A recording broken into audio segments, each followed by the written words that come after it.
Assalamualaikum warahmatullahi wabarakatuh. Perkenalkan, nama saya Vivi Sri Mulyani dengan NIM 221333091.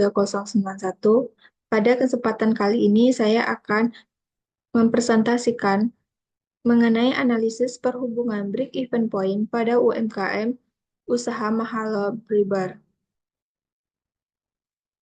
Bab 1, pendahuluan. A. Latar belakang. Break-even point merupakan suatu teknik analisa untuk mempelajari hubungan antara biaya tetap atau suatu keadaan di mana dalam suatu operasi perusahaan tidak terdapat untung maupun rugi atau impas, atau penghasilan sama dengan total biaya. Break-even point menyatakan volume penjualan di mana total penghasilan tepat sama besarnya dengan total biaya, sehingga perusahaan tidak memperoleh keuntungan dan juga tidak menderita kerugian. Break-even point adalah suatu keadaan di mana suatu usaha tidak memperoleh laba dan tidak memperoleh rugi.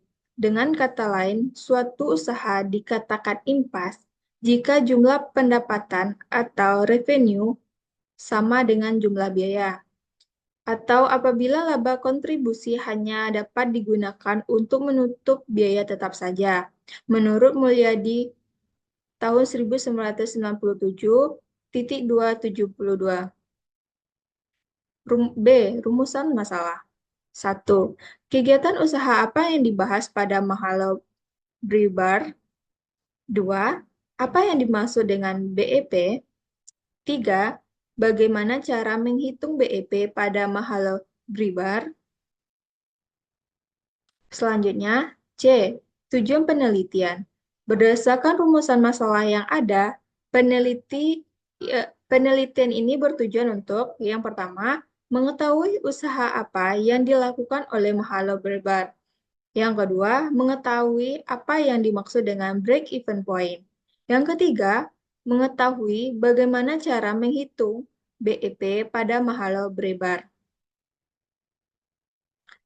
D. Manfaat penelitian. Dengan adanya penelitian ini diharapkan dapat memperoleh manfaat bagi beberapa pihak. Antara lain, yang pertama, manfaat teoritis. Peneliti berharap penelitian ini dapat menambah pengetahuan, pengalaman, dan kajian ilmu akuntansi, terutama yang berkaitan dengan break-even point.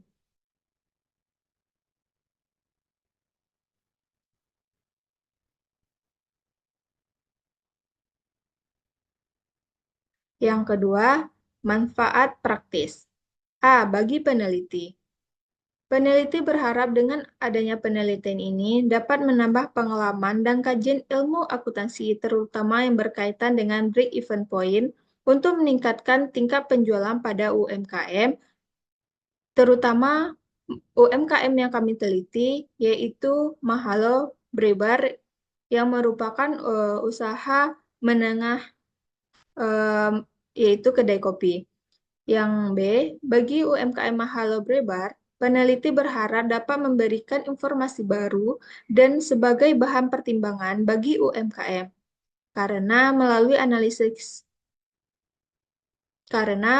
analisis break-even point, UMKM dapat mengetahui volume penjualan minimal yang harus dicapai, sehingga ke depannya UMKM dapat meningkatkan tingkat penjualan produk.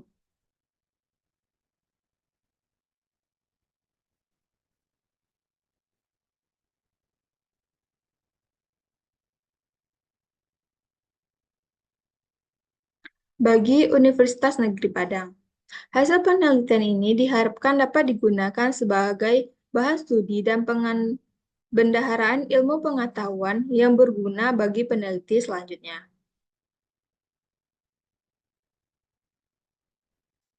Bab 2. Tinjauan pustaka. A. Pengertian break-even point. Menurut Siregar et al. Tahun 2023 nomor 318, titik impas atau break-even point adalah keadaan yang menunjukkan bahwa jumlah pendapatan yang diterima perusahaan atau pendapatan total sama dengan jumlah yang dikeluarkan perusahaan atau biaya total. Keadaan tersebut biasanya ditunjukkan dalam jumlah volume aktivitas atau jumlah unit penjualan. B. Manfaat analisis break-even point atau BEP. Menurut Kashmir, dalam Winarsi dan Wartono, pada tahun 2021 terdapat beberapa manfaat di dalam analisis break-even point.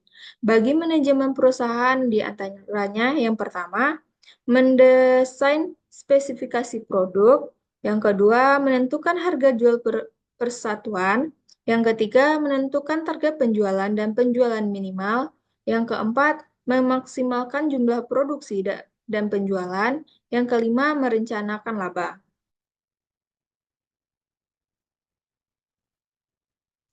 C. Pengertian UMKM.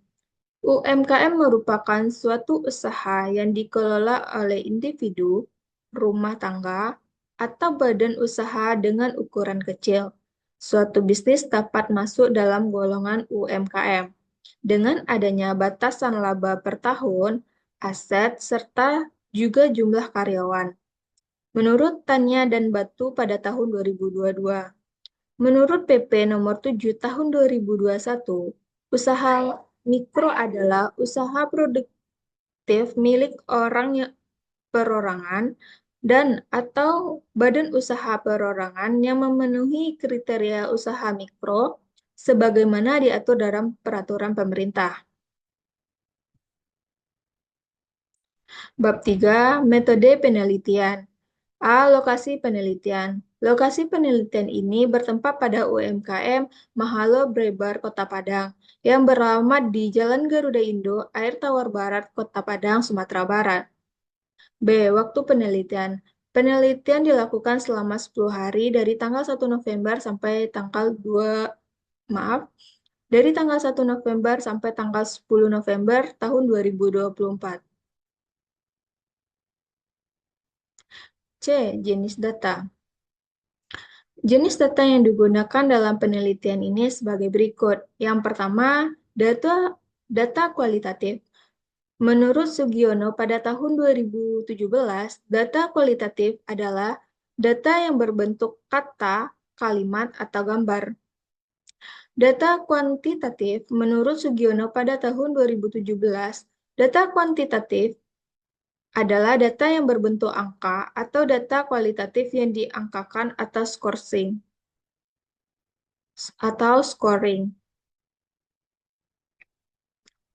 D. Sumber data. Sumber data yang digunakan dalam penelitian ini sebagai berikut. Yang A. Data primer. Data primer menurut Sugiono pada tahun 2016, 225 merupakan sumber data yang langsung memberikan data kepada pengumpul data. Data sekunder menurut Sugiono pada tahun 2016, nomor 225, merupakan sumber data yang tidak langsung memberikan data kepada pengumpul data, misalnya melalui orang lain atau lewat dokumen. E. Teknik pengumpulan data. Teknik pengumpulan data dalam penelitian ini adalah sebagai berikut. Yang pertama, observasi, yang kedua, wawancara, yang ketiga, dokumentasi, yang keempat, studi pustaka. F. Metode analisis data. Dalam penelitian ini, metode analisis data yang digunakan adalah analisis deskriptif kuantitatif, yaitu mengidentifikasi dan memberikan gambaran tentang penerapan analisis break-even point pada UMKM Mahalo Brebar. Langkah-langkah yang ditempuh saat melakukan analisis data pada penelitian ini adalah sebagai berikut. Menurut Wati et al. Pada tahun 2018, Yang pertama, langkah awal dilakukan dalam penelitian ini adalah mengumpulkan data historis berupa sejarah UMKM, data penjualan, biaya-biaya dan harga jual dari proyek penelitian, yaitu UMKM Mahalo Brebar. Yang kedua, setelah memperoleh beberapa data yang dibutuhkan, selanjutnya menghitung break-even point untuk mengetahui titik impas. Menurut Alsa, DDK pada tahun 2020, dalam melakukan break-even point atau BEP, rumus yang digunakan dalam menghitung BEP berdasarkan unit dan BEP berdasarkan rupiah. Yang ketiga, menganalisis hasil perhitungan. Yang keempat, menarik kesimpulan. Baiklah, mungkin sekian dari saya. Mohon maaf apabila terdapat kesalahan. Saya akhiri dengan wassalamualaikum warahmatullahi wabarakatuh.